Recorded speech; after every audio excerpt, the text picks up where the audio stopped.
जय जोहार। अपन देखा थो न्यूज प्लस 21 में हो अपन के संग ललिता चक्रधारी। चलो एक नजर डालथन संझा के खबर में। भाजपा स्मृति ईरानी और हेमा मालिनी ला घलो बुला ले। शराबबंदी ऊपर महिला मोर्चा के रैली ले पहली मुख्यमंत्री भूपेश बघेल के तंज। दिग्विजय सिंह ला अचानक केरल ले दिल्ली बुलाए गए। कमलनाथ खुद ला कांग्रेस अध्यक्ष के रेस ले बाहर बताइस। आप विधायक अमानतुल्लाह खान ला मिली जमानत। दिल्ली वक्फ बोर्ड अनियमित ले जुड़े केस में हुए रहिस गिरफ्तारी। सीएम धामी करी से ऐलान। अंकिता के परिवार ला 25 लाख रुपए के आर्थिक मदद दिए जाही। एकता कपूर और ओखर मां के खिलाफ गिरफ्तारी वारंट जारी। XXX सीजन 2 में सीन ऊपर आपत्ति। साउथ अफ्रीका के खिलाफ T20 सीरीज पर उमेश यादव और श्रेयस टीम में शामिल।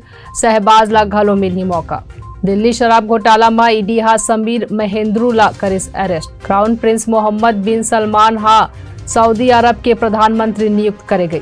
यूपी के बुंदेलखंड में बनी पहली टाइगर रिजर्व।